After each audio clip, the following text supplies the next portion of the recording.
Hey everyone, Charlene Ortiz here. As you guys can see, I am officially home from the hospital and I'm so happy to be home, back with my animals, my husband, our property, and I'm definitely feeling much better. Still not great. I still have pain and soreness where my stitches are, and I still feel really exhausted and very low energy. But so in this video, I just wanted to talk a little bit about what I had, what was wrong with me, and my experience when I was in the hospital, and just what um, what I'm going to have to do from here forward. So I am excited to finally be in the recovery stage after my surgery. And I know it's definitely going to take a while before I can go back to a somewhat normal life. I even called the office today and asked them if I could do just basic floor exercises, like the kind I show my clients when they're, uh, you know, um, when they have limitations or disabilities and they're just getting started. Just very basic, simple exercises. And she said no. You really need to just do as little as possible right now, which is driving me nuts. I'm not the type of person that can sit around, so let me get to the definition of afferent loop syndrome. And this is from the John Hopkins Medical website. And I'll put a link in the description below. Just, I don't know, sometimes people are curious. They like to learn stuff, I'm that way. Okay, so it says,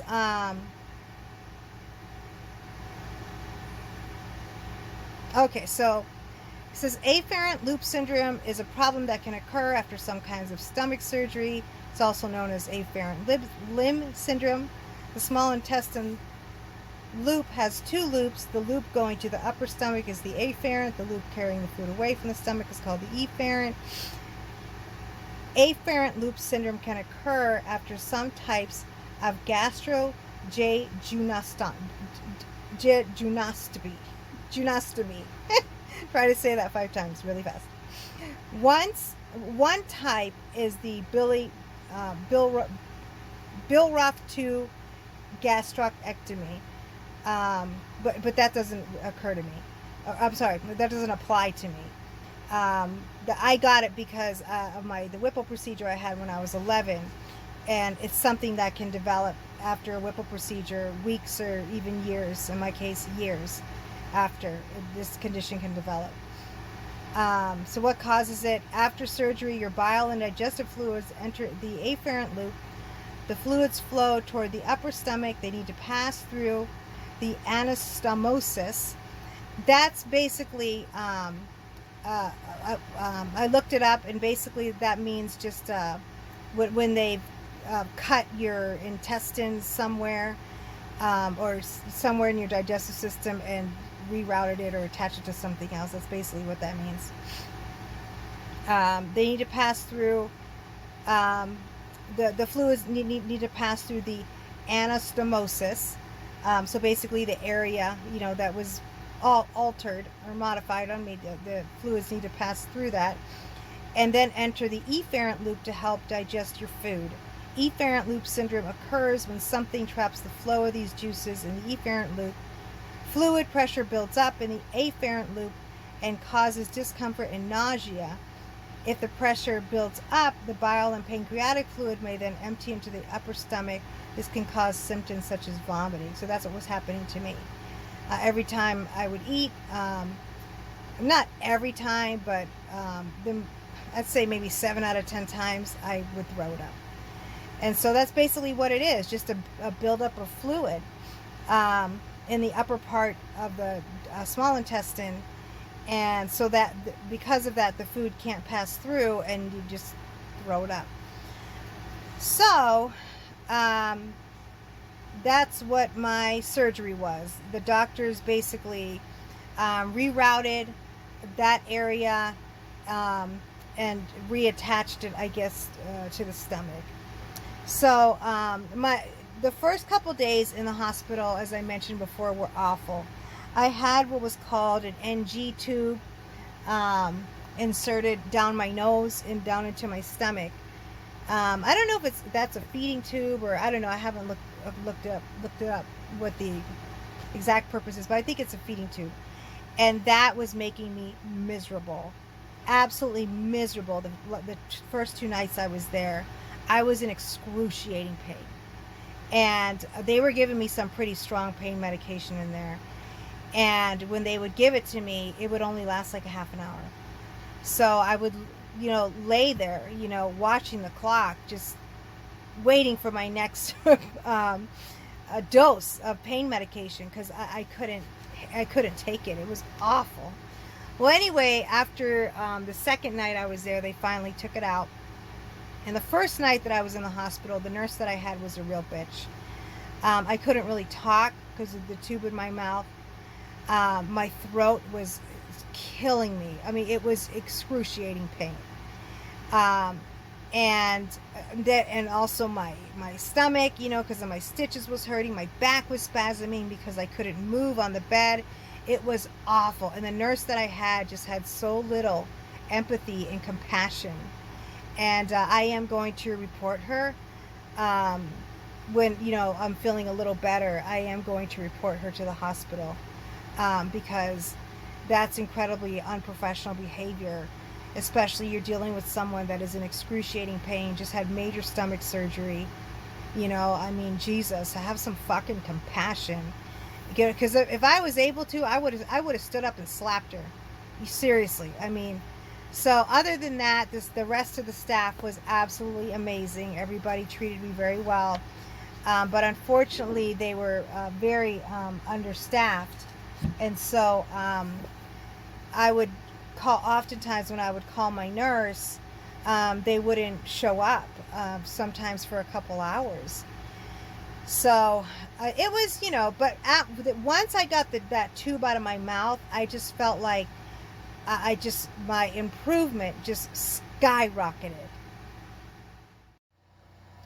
Sorry guys, my phone ended up turning off because it was getting too hot. So I had to stop, and now I'm doing the last part of my video. But so anyway, I think I was talking about my experience in the hospital, and just my experience with the staff and all that stuff. So yeah, like I said, for the most part, I was treated very well, except for that one nurse. All of them were really compassionate and treated me really well. And even though they were really understaffed and overworked, and just trying to get to the patient's needs as quickly as they could, they did give a really great service, and they did treat me really well. And I also, try to really make sure that I make an effort, even if I'm in a lot of pain, to be nice and respectful to the nurses and not be demanding when I'm in the hospital. Because a lot of people, I feel like, treat nurses like they're waitresses or something, like they're servants or they're whatever, but that's not why they're there. They're there to make sure that you're doing okay, that you're recovering the way you should be, that there's no complications. Yes, they're there to get you a blanket if you're cold or whatever, but they're not there to be your servant. And so I always try to be really respectful of the nursing staff there, or anywhere. If I ever go to the hospital, I always try to be respectful to the nursing staff, because they work really, really hard, and it's a incredibly high stress job. The responsibilities they have are tremendous, because they're administering drugs and treatments, and they have to make sure that they don't make a mistake or hurt anybody. So it's a very in my opinion, a very admirable profession to get into. And for RNs, it pays well. It's a really good, RNs do pretty well. It's a great career. So anyway, I came home yesterday, and I know I talked about my weight in my last video, how I lost 15 pounds. And I was originally I had a doctor's appointment on the 21st. and to do the checkup. And at that point, they were going to take out my staples and then graduate me, to a soft food diet, which is something I could definitely handle, is a soft food diet, like mashed potatoes, soups, and I can eat the actual noodles, stuff like that. Well, I called the nurse today and I told her, look, I can't tolerate, when I was talking to her about the exercise, I did bring up, I can't really tolerate this all clear diet. I feel horrible. I have a headache all the time. I'm losing weight at an incredible rate.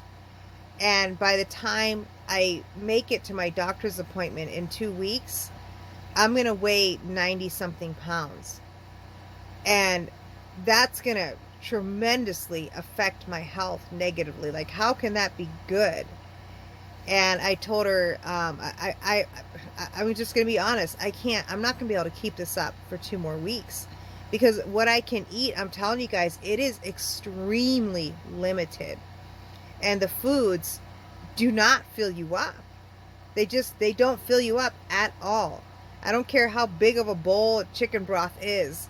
It doesn't, you're not satisfied afterwards. You're not satisfied after a Jell-O cup or a popsicle, or you're just not satisfied, like,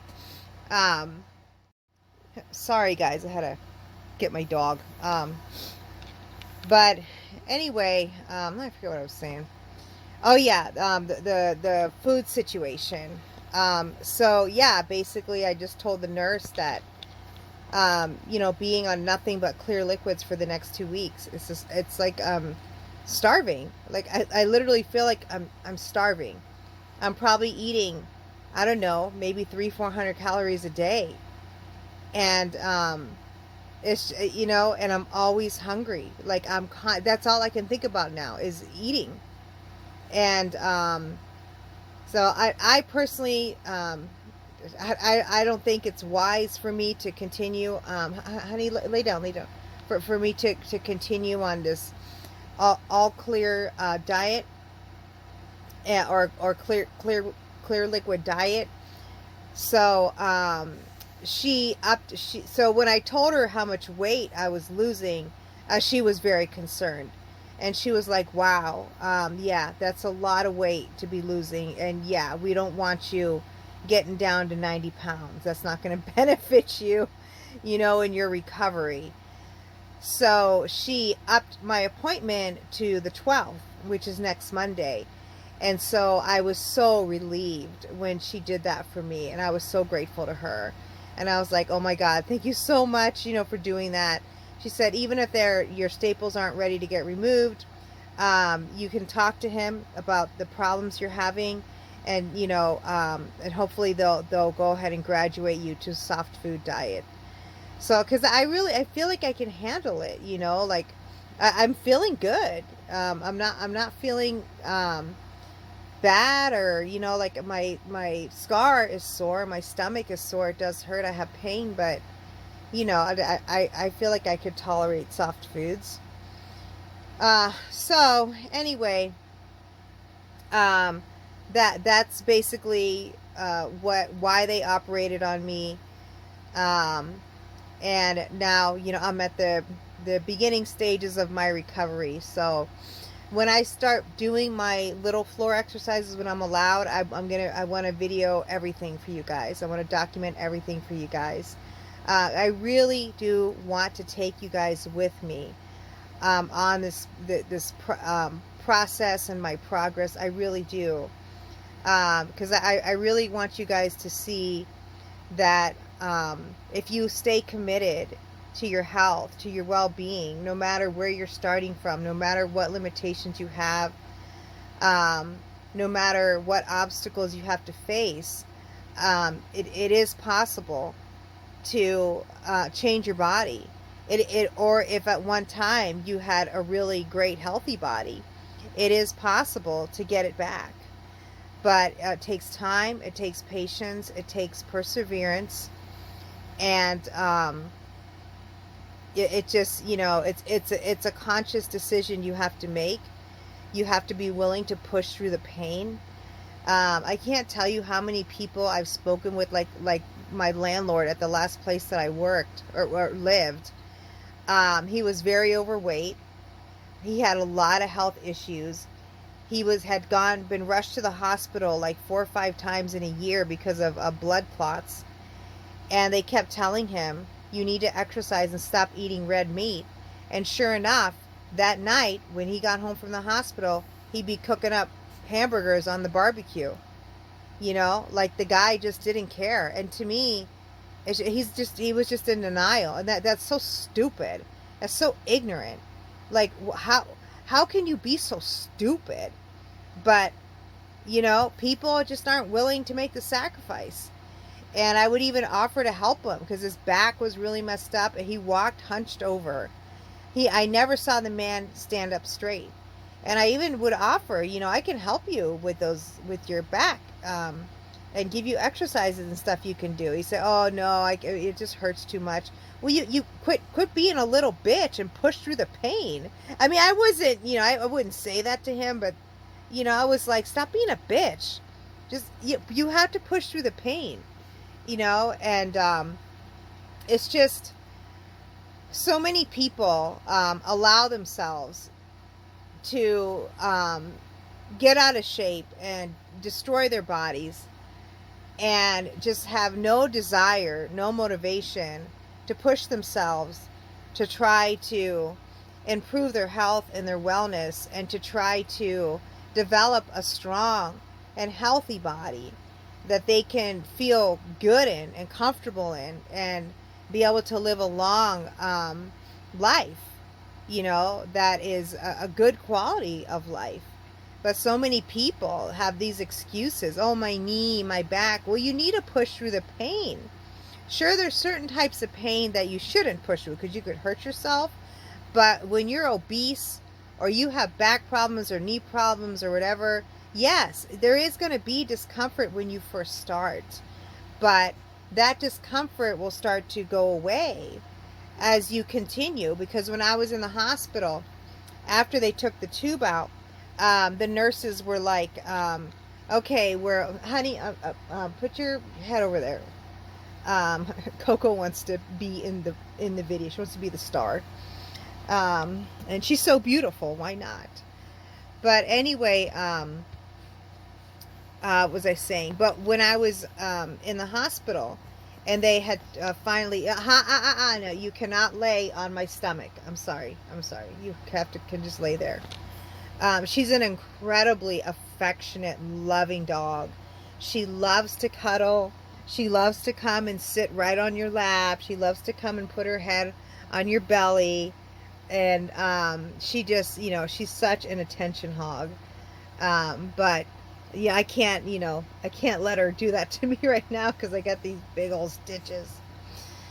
But what was I saying? But yeah, when I was in the hospital, the nurses, after they finally took that horrible tube out of my nose, the nurses were like, okay, well, you got to get up and start walking now. And I was like, what? I mean, I was in a lot of pain, even though that tube was finally out. My stomach, my back, like, I was like, oh my God, there's no way I'm going to be able to walk to the bathroom on my own, you know, or walk even with assistance, you know. And, but, you know, the nurses were like, you know, you really need to try. And I knew they were right. But I was like, God, so soon? Can I have a day off? Or, but they're, you know, they were like, you know, your doctor is very adamant that he wants you to get up and walk today. And I was like, oh my God, I do not want to get up. I'm in so much pain. So, but sure enough, I was like, all right, you know, I'll get up and walk and go to the restroom myself. And so, sorry guys, there was something that came up on my screen. I had to take off. But, so I, you know, pushed myself and got up and walked. And the first time, the pain was incredible. And I just felt like, because at that time, they were talking about me going home by Monday or Tuesday. And I remember thinking, there is no way. There's no way I'm going to be able to go home that early. Like, I can barely walk. This is so painful. But sure enough, the physical therapist came in and helped me get up and walk again a little bit. And he said, look, I know it hurts right now, but the more you push yourself to do it, the less the pain is going to go away. Like, I promise you. I'm going to pause this for a second, guys. I just need to plug in my phone to start charging. All right, sorry about that, guys. I didn't want my phone to die while I was recording. But sure enough, he was right. The more I pushed myself to get up and walk and go to the bathroom, the better it got each time, and the better the pain got. The back spasms started to go away because I was moving around more. There was like a little breathing thing. They wanted me to exercise, my lungs or what have you. And so, yeah, I did. I really did my best to push myself, and it was very painful. I mean, I just had major abdominal surgery, and every time I had to get up and pee, I was like, oh my God. And I had to get up and pee a lot because I was on a all liquid diet.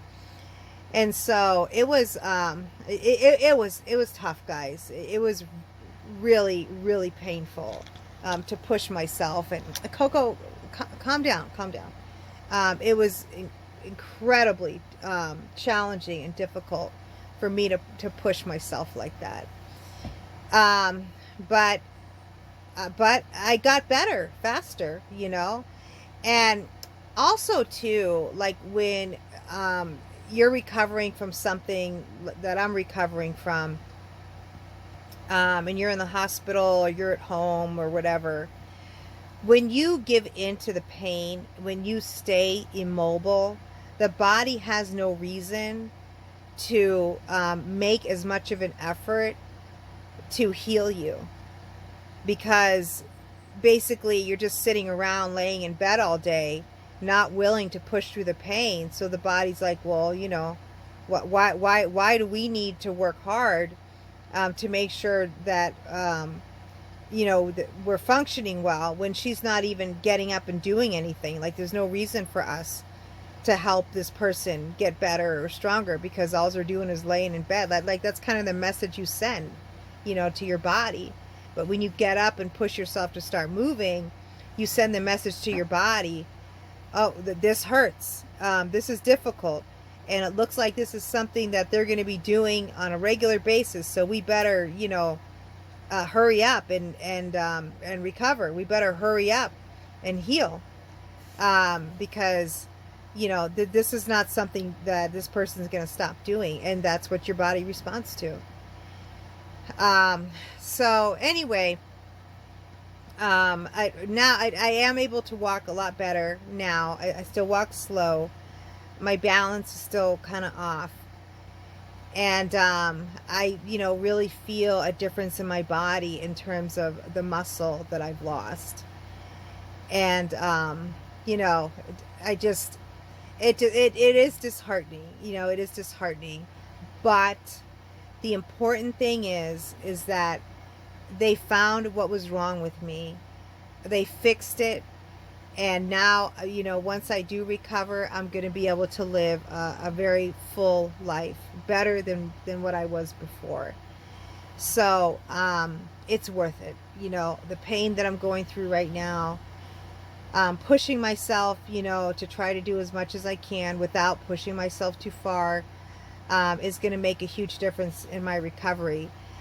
And whenever you go through something like what I'm going through, or any other surgery or illness, it's really up to you how quickly you're going to recover. It really is. Obviously, there's with a lot of conditions, you can't control certain things. Like if you have MS, there's no cure for it. So it's not like you can make it completely go away.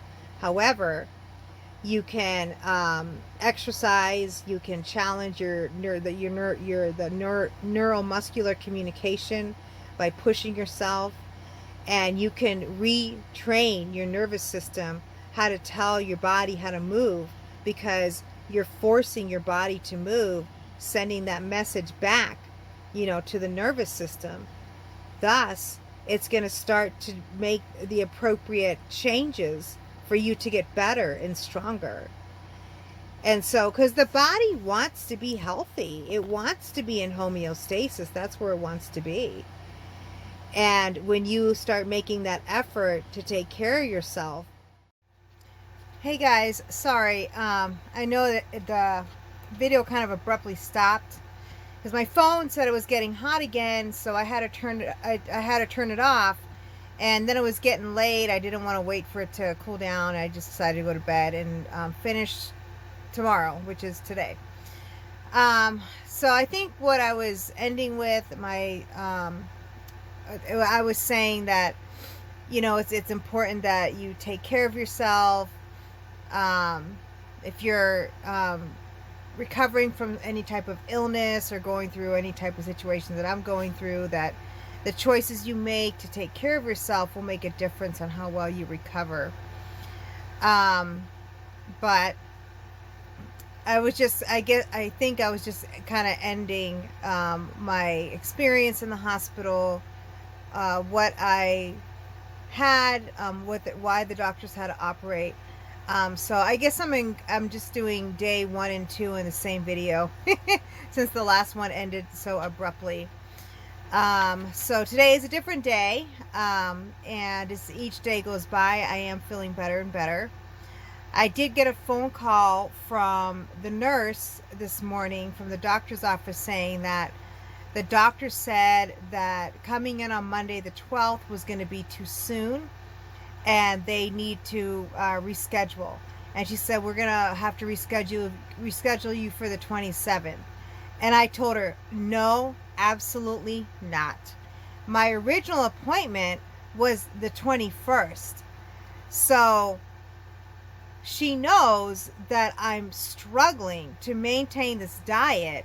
So you're going to push my appointment back even further than it originally was? Like, how stupid and idiotic is that? But I mean, I didn't say that to her, but I told her, I said, no, I'm coming on Monday. There is no way I'm going to wait till the 27th, even a week later, until I can start eating something of substance, because I'm really frustrated about this, because I feel like, how does it make sense for someone to heal on a diet that's 300-400 calories, where you're barely getting any nutrients, and I'm sure I'm malnourished right now. So how is that going to help in my recovery? And I get it that they have to, my digestive system has to rest, and I understand that, but there's no way that I'm going to be able to do this, for another 2 weeks. And so I don't know. I don't know if they're just not used to working with patients like me. One thing that when I was in the hospital, everybody was saying what a unique case I was, because number one, the procedure I had when I was 11, and number two, the fact that I was young and healthy, and having to have this procedure usually happens to people that are older or people that are just not very healthy. But having the Whipple made me susceptible to that, and it was just, there was just no other reason why. So maybe that they're just not used to working with patients like me. I don't know. Like, it's not like my surgeon is incompetent. I mean, he's brilliant. His team is brilliant, like they're phenomenal surgeons. But so I'm going to see the doctor on Monday and just let him know that I'm really, really struggling with this. But so yeah, I was kind of frustrated that my last video just kind of cut off the way it did, because I want, each video, like each day, to obviously be a separate video, just to kind of document my progress and how I'm doing. But today I am feeling better. I slept pretty well last night. This is my second day home, and so I'm just looking forward to my recovery and just getting better and better and healing more and more each day. Um, and tomorrow, when I do my video tomorrow, I'll probably throw in a picture of my scar. I just don't feel like doing it today because I'm tired. It's late. I wanted to do this video earlier, but I couldn't. So my next video, I'll let you guys see my scar, and it's pretty gnarly. I mean, it's a pretty big scar. So now I have a scar going like across my stomach horizontally, and now I have one vertically. Coco, get over here. Coco. She goes over there and she eats the cat food. So I'll show you guys what my scar looks like. But yeah, it's a pretty severe scar. And for as major of surgery, as big of a surgery as I had, I'm surprised at how well I'm feeling. I'm really not feeling too bad at all. It's just the incredible hunger that's making my life very, very uncomfortable. And so hopefully that will change on Monday. Even if I can just have a couple bowls of mashed potatoes a day, I mean, I'd be happy with that. And you know what, guys? It's amazing just how much we take the simplest pleasures in life for granted. And we never think we're ever going to lose it. You know, we never think we're ever going to lose our ability to walk, or we never think that, we'll lose our ability to enjoy food for a really long amount of time. There's just, I don't know, there's just so many things we take for granted. But I feel like throughout my life, because I've had so many health challenges, and a lot of unexpected health challenges, I've learned not to take things for granted. Before, when I had initially gotten really sick on Memorial Day weekend, when I had gotten out of the hospital, I was feeling better. So later that week, I actually got up early, went out and went to the grocery and ran errands. And I was probably out for a few hours. And I haven't been able to do that in a very, very long time. And I came home and I was so encouraged, and my husband was too. And I told him, you know what, I'm just going to embrace this day, because I don't know if something might happen tomorrow where I'll lose the ability to do this again. Sure enough, I started getting really sick again before my surgery. And, I was bedridden.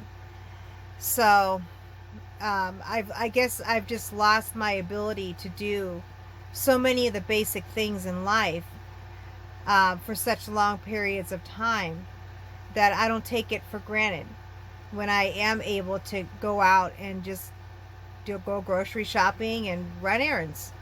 I really feel grateful when I have the ability to do that, So don't take the things for granted, the simplest things, that even the most basic things in life. Don't take them for granted, because you never know when it could be taken from you. And, take care of your health. Take care of your body, because you never know when you might lose your ability, to just do basic things in life. But all right, guys, so I'll try to upload another video tomorrow. It'll probably be just a shorter one, unless something crazy happens, just to let you guys know how I'm doing, how my progress is day by day. So all right, thanks for watching my videos. I really appreciate your support, and just, being someone that is interested in watching this. I'm really encouraged that even though my views, I don't get a whole lot of views, for those of you that do watch, the few people that do watch, I'm really encouraged by it, that it's actually something that you're interested in, and hopefully it can, help you in some way. So, all right, remember, take care of yourself, protect yourself physically and emotionally, and don't forget, your health is your most valuable asset. Invest in it. Bye bye.